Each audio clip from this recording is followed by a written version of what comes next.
नमस्कार, विंध्या टाइम्स में आपका स्वागत है और आपके साथ मैं श्रेया। रीवा जिले में लंबे समय से प्राथमिक एवं माध्यमिक विद्यालयों में वितरित होने वाले स्कूलों में मध्याह्न भोजन को लेकर भारी गड़बड़ियां देखने में आ रही हैं, जिसमें सुधार के तमाम प्रयास के बाद भी जमीनी स्तर पर कुछ सुधार देखने को नहीं मिल रहा है। आपको बता दें, विद्यालयों में मध्याह्न भोजन व्यवस्था महिला स्व सहायता समूह के माध्यम से वितरित की जाती है, जिसके द्वारा व्यापक स्तर पर गड़बड़ियां देखने को मिल रही हैं।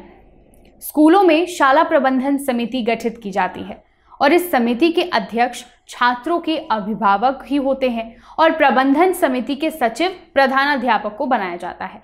इन दोनों जिम्मेदार व्यक्तियों के होने के बाद भी मध्याह्न भोजन व्यवस्था में भारी कमियां देखने को मिलती हैं। तो सवाल उठता है कि आखिर क्या कारण है कि अध्यक्ष और समिति के सचिव के होने के बाद भी मध्याह्न भोजन व्यवस्था में किसी प्रकार का सुधार नहीं हो रहा है।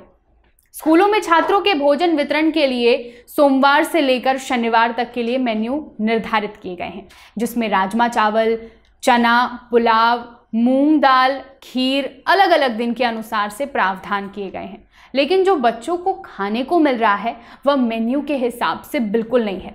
आपको बता दें, रुचिकर भोजन के नाम पर सब्जी का पानी और चावल बच्चों के लिए दिया जाता है, जो स्व सहायता समूहों की व्यापक कमियों को उजागर करता है। आप लोग भी अपने आसपास के प्राथमिक एवं माध्यमिक विद्यालयों की इस व्यवस्था पर निगरानी रख सकते हैं।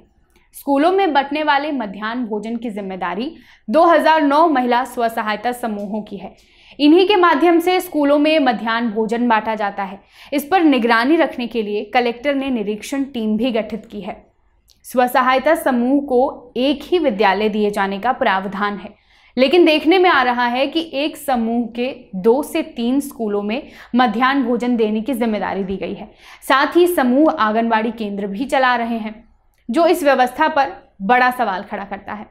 स्कूलों में शाला प्रबंधन समिति के अध्यक्ष के बतौर नियम के साथ बनाने के प्रावधान है, लेकिन विद्यालयों में मनमाने ढंग से अभिभावकों को अध्यक्ष बनाया गया है और देखा जाता है कि वह अध्यक्ष किसी प्रकार स्कूलों में स्व सहायता समूहों में दिलचस्पी नहीं दिखाता। जब सचिव बैठक के लिए आमंत्रित करता है 1 या 2 माह में, तभी वह शामिल होते हैं।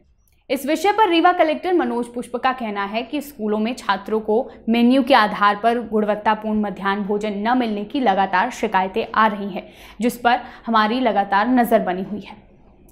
इस विषय पर जब हमने रीवा जिले के जिला शिक्षा अधिकारी से बात की तो उनका कहना है कि मध्याह्न भोजन व्यवस्था को लेकर प्रबंधन समिति समूह की मनमानी की लगातार शिकायतें मिल रही हैं।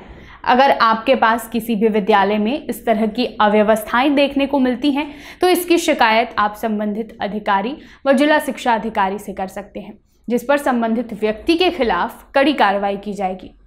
इसको लेकर क्या करेंगे? मध्याह्न भोजन के बारे में तो हमारा पूरा विभाग बड़ा अलर्ट है। कलेक्टर साहब की विशेष रुचि है कि मध्याह्न भोजन जो हमारे स्कूलों में बनते हैं वो नियमित रूप से बनना चाहिए और मेनू के हिसाब से बनना चाहिए। मैं आपसे ये उम्मीद करता हूँ कि आप लोग मीडिया के आदमी यदि इस तरह की खबर मुझे बताएं कि ज़िले में किसी भी प्राथमिक या माध्यमिक विद्यालय में जहाँ मध्याह्न भोजन संचालित है, यदि वहाँ पर नियमित रूप से भोजन नहीं बन रहा है या मेनू के हिसाब से नहीं बन रहा है, तो इसकी रिपोर्टिंग आप मुझे यदि करेंगे और उसमें बनाने वाले स्व सहायता समूह का भी नाम जरूर उल्लेख करें, तो मैं निश्चित रूप से इसमें कड़ी कार्रवाई करूंगा। इसमें ज़्यादातर शिकायतें जो आ रही हैं कि मेनू से के हिसाब से मध्याह्न भोजन नहीं बन रहा है, तो जो मेनू है वो उसको प्रभावी किस तरह बनाया जाएगा? मेनू के लिए तो देखिए निर्धारित है पहले से ही है, पर डे के हिसाब से भोजन किस स्कूल में, मतलब स्कूलों में कैसे बनेगा, इसके लिए कोई अलग से गाइड करने की ज़रूरत नहीं है, निर्धारित है पहले से ही। लेकिन स्व सहायता समूह वाले लोग इसमें यदि लापरवाही कर रहे हैं, बच्चों के साथ खिलवाड़ कर रहे हैं, तो इसकी रिपोर्टिंग यदि आप मुझे करते हैं तथ्यात्मक, तो मैं उस पर कार्रवाई जरूर करूँगा।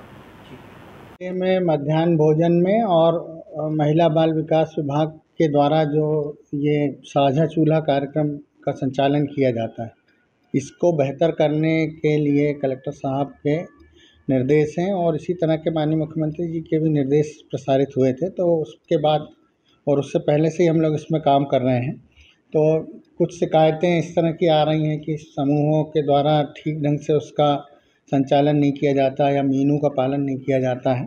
तो इससे भी ज़्यादा जो समस्याएं हैं उस हम लोगों ने एक प्रयास किया, गूगल शीट तैयार की है, जिसमें हम लोग यहाँ से सामग्री के उठने से लेके वहाँ पहुँचने तक का और जिला पंचायत से जो इसकी राशि वगैरह जारी होती है इसका उनके खाते में पहुँचने का रियल टाइम ट्रैकिंग करने का कलेक्टर साहब ने निर्णय लिया है, जिससे कि समय पर उनकी राशि पहुँच सके और खाद्यान्न का उठाव होकर खाद्यान्न समूहों तक सही समय पर पहुँच सके, जिससे उनके पास कोई ऐसी वजह ना हो कि वो इस बात से इनकार कर सकें कि हम खाना नहीं बना पाएंगे या हम इसको मीनू के अनुसार नहीं बना पाएंगे। ये दोनों चीज़ों को सुनिश्चित करते हुए हम लोगों ने ये प्रयास शुरू किया है और इसके जल्दी अच्छे परिणाम आपको दिखाई देंगे। जिन लोगों ने समूहों को ठीक समय पे खाद्यान्न नहीं दिया है या जिन समूहों ने खाद्यान्न उठाने में विलम्ब किया है उनके खिलाफ भी कड़ी कार्रवाई की जा रही है। यदि ऐसे कुछ समूह होंगे तो उनको हटाया जाएगा।